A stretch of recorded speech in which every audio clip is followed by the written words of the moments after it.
All right, jobs. So for today, I just wanted to kind of talk about some of our horror stories or funny stories or anything like that, because we both have something in common. Being hags, is that we've worked jobs before We content. have. Yeah. Sometimes illegally, but No. in my case. Allegedly, in my case, before appropriate working age, but I guess the jobs, yeah, it's you just came to Earth, and it's like Yeah. it's different. it's different. You're right, Yeah. but we just want to talk about some of them. So you and I both outlined a few. Like I wrote down like breakfast restaurant. I wrote down restaurant, cry in fridge, nap time story. Don't work with your best friend. Oh no, the not the nap time story. But Didn't you say I wrote that down a lot of stuff. on a podcast episode, or was that just in private? I think I spoke about it on a stream, but I definitely spoke about it in private with you. Okay. I'm not sure if but I have a lot of other stories before that. Yeah. So how would you like to go about this?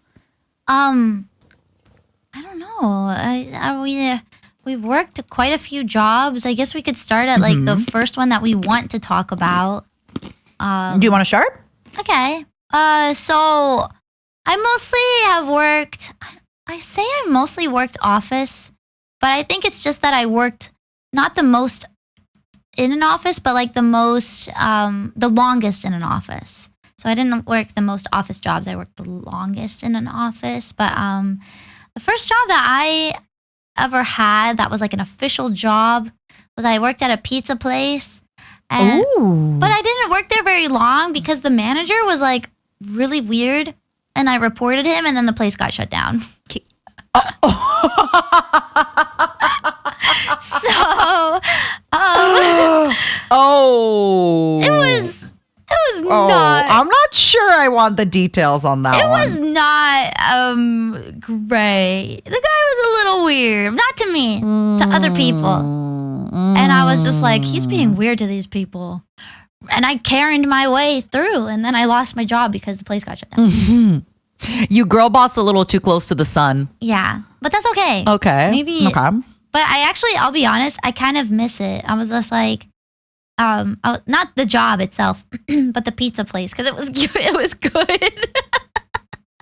I was like, What do you miss about the pizza place? Was it just like how easy the job was, how fun it was? no, I missed the food. It was yummy. Oh. I was like, dang, I really wish I could get some of this pizza. So good. And then obviously, like, because I worked there, like we could make, well, not obviously, not every job allows this, but we were like, for breaks, we would make what kind of pizza we wanted, and like, Oh, that's They- not. yeah, That's they actually allowed really. And you that. didn't have to pay. nope, no paying.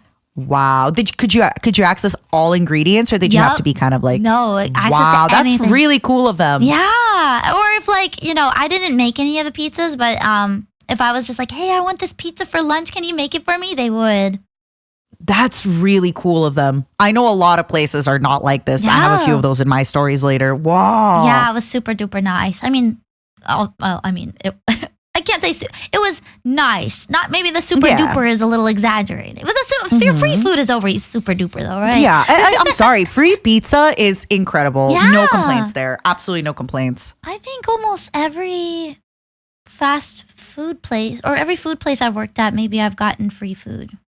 Except one. No, except one. I worked at a fast food place, and there was not free food there. And I actually only worked there for 1 week. Did they make you pay half, or? Yes, we paid half. That's usually how they do it. Yeah. I only worked there for a week though. Oh yeah, I don't know if that like is work. It's like, when people go, I've been to this country. Oh yeah.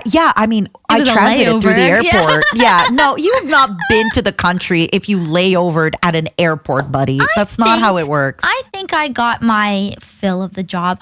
So essentially what happened was I was so desperate for something. I was like, oh my gosh, I just need a job. Like, and I was in between jobs. So I applied for a fast food place that was down the street. Mhm. And all they had was third shift. So so that's like the graveyard shift, right? yeah, I would work in from like 5 p.m. to 3 a.m. and Wait, can you repeat that? 5 p.m. to 3 a.m.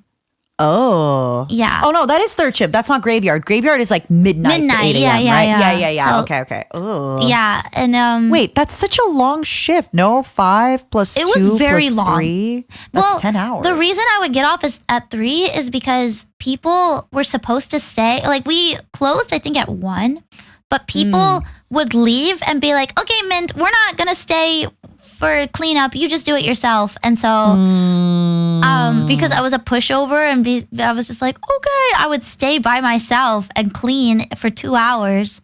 And then I would go home and I would cry. I was just like, Baby. I was like, I don't think I could do this anymore. So I applied for another job and I got it. Smart. You had your motivational podcast. Yep. Motivational. You deserve a good life. If you're getting home at 3 a.m. and you're crying, what are you doing? Yeah. Do better. Love yourself because no one's going to love you otherwise. Yeah, stand up for yourself and don't let those jerks leave when they need to clean too. I think actually they would like quote unquote clean, but like, I don't know. I think I'm just too much of a clean freak and I would be like, this is not getting clean. Oh, you know? Can we live together, please? I love living with people like you because they're always like, stop, don't clean. I'll do it. I know. I'm like, okay. I know because I'm like, it's not. I'm like, sure, yeah. I'm like, it's not clean unless I know the quality of it being like, like. Oh, like, you know what? No, let me do it. I'm like, yeah. Go ahead. Go ahead. Yeah, you'll use me and abuse me. But it's going to be clean. Yeah. Yeah. So kind of worth it, right? I'll clean it. No, you'll clean it. What about you? So I talked a little bit about mine. What about you? Okay. Let me go into. I have like per place. I have a few stories. Okay. So I could probably go into one place and just like get as much out as I can. Feel free to ask questions. So I worked at a breakfast restaurant for I think like 3 years. This was still when my flesh woman was like kind of younger. So it was a great job because you could work the weekends, 9 a.m. to 3 p.m. or like let's say 7 a.m. to 3 p.m. You walk out of there, you got some cash tips, you work your ass off. It's one of those jobs, breakfast restaurants, where they move really quickly. So as long as you're, just out of there, you get your stuff done. In the summer, I would get the 5 a.m. shift. So you walk in, you're alone, you open everything, you buy newspapers. Yes, at that time, you bought newspapers for people to read. And I'd be out of there by like after the lunch rush, noon, 1 a.m., made a bunch of money, That's go so out in the summer with my friends. Yeah. That being said, I have learned some tea about franchising. I don't know if anybody here knows what franchising is, but very quickly. So, for example, you can own a McDonald's. You can own a Tim Hortons. Basically, you will buy a store from them. Sometimes it depends on the places, but they'll usually cost you between like 150,000 to maybe $1 million, depends on the place. Holy moly. Yeah. But did you know when you franchise something, you have to buy their branded everything? Let me explain. Okay. Breakfast restaurant, you couldn't just go buy your eggs at the grocery store for grocery store price. Oh. You had to buy their branded chocolate chips, coffee, coffee things, and it costs way more. That's how they get you. So your profit margins are way smaller. So when the place that I was working on got franchised, meaning somebody bought it to be its owner, they often did a lot of shady stuff where if we would run out of eggs, they'd like buy a little bit of eggs. But you never knew when the inspector would come. So they would always have to be like, so for example, the boss worked at the kitchen.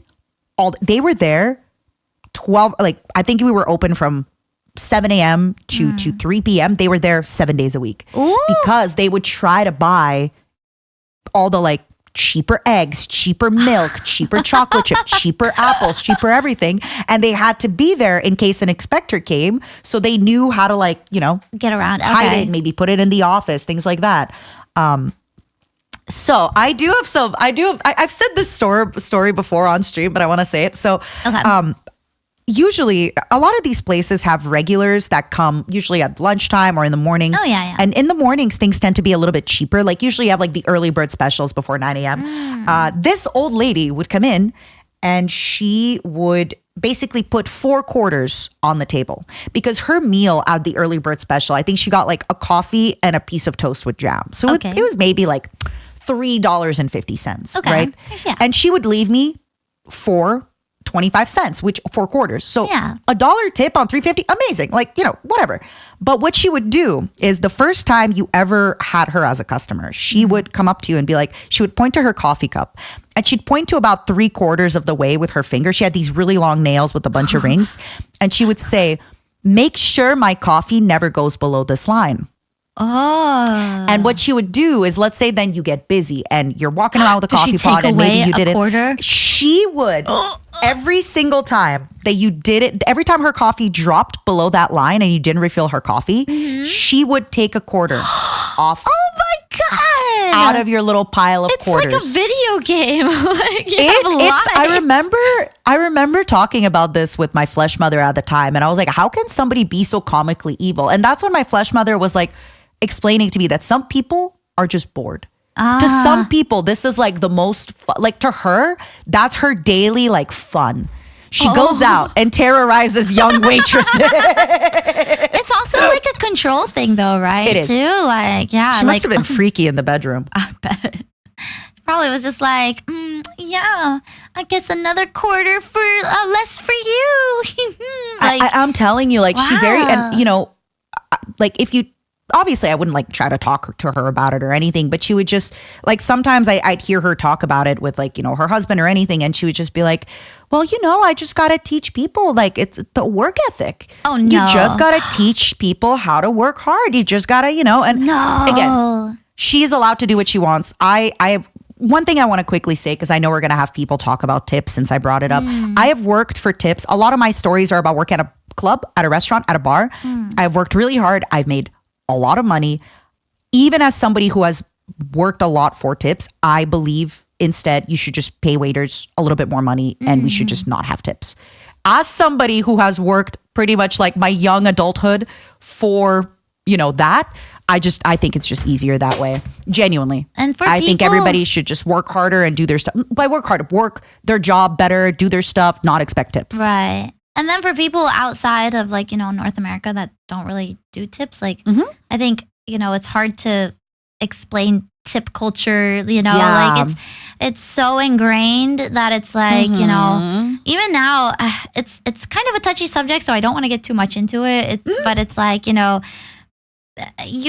kind of almost anywhere you go now, like it'll be like, okay, decide a tip. And it's gotten bad. Like you get a coffee and it's like, leave a 25% tip. And you're like, well, okay. I've seen places that will like switch up the numbers so that like the 25% is usually where like, the lower one is or something. Yeah. So it's kind of like, it's, and like, I do tip because, I understand that the people working are not making, the what they need to live on because that's how the tipping culture works. Yeah. But it's gotten a little insane with it is starting to change a little bit in Canada. And I know this because I live kind of between 2 major cities. And when I go visit either of those major cities, there's a lot of restaurants now that will say, we do not do tip here, but we have our menu prices a little bit more expensive. And I try to go to those restaurants more because I'm like, okay, I like this. I want to keep supporting this. Let's keep doing this. Yeah. But back to this breakfast restaurant. Yeah. So the manager that basically we got an owner, and I'm calling him a manager, but he was the owner when he started franchising the place. He franchised the place, and he basically, the first thing, unfortunately, that happens anytime a new owner or a new boss comes in. Yeah. Is they'll usually pick a fight with everybody. I don't know why it is the way it is. Really? Maybe you guys could explain it to me. I've noticed that like almost every time you get a new boss or new management, they kind of come in, they're like, this is my way or the highway. Oh, yeah. And sometimes they are correct that things need to change, but sometimes it's like, hey, this waiter has worked here for 12 years.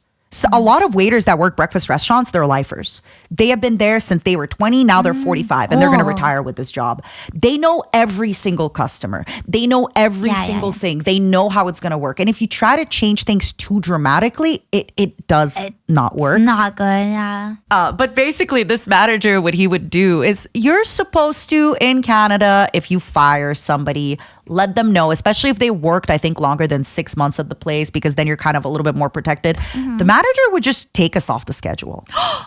Oh my God. Or they like wouldn't update the schedule till Sunday late at night, and they would schedule you on the Monday morning.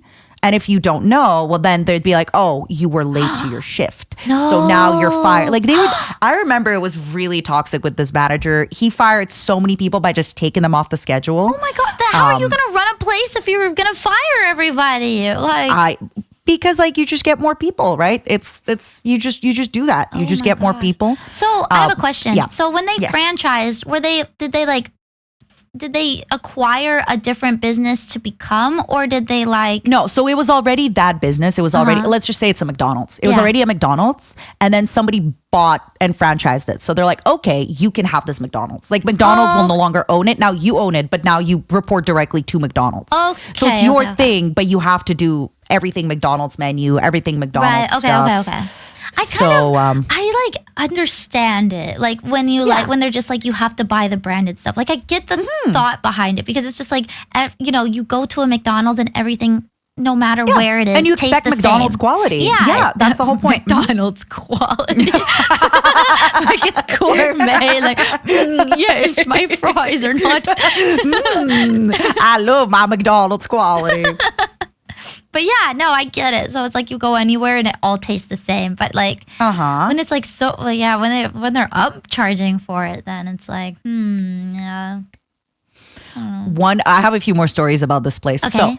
So one thing, so we had these really heavy, if you ever been to like a breakfast place, you have like these big plates, because usually it's like your 2 eggs and ham and whatever and bacon and all. And so the plate, he would basically charge us $5 if we broke a plate, which is crazy. I worked in a lot of restaurants where when you break a plate, you don't pay, or maybe like $1 or $2 if you break a lot of plates. $5 if you break his excuse was the plate is $10. They're expensive, nice plates, so you had to give him $5. What?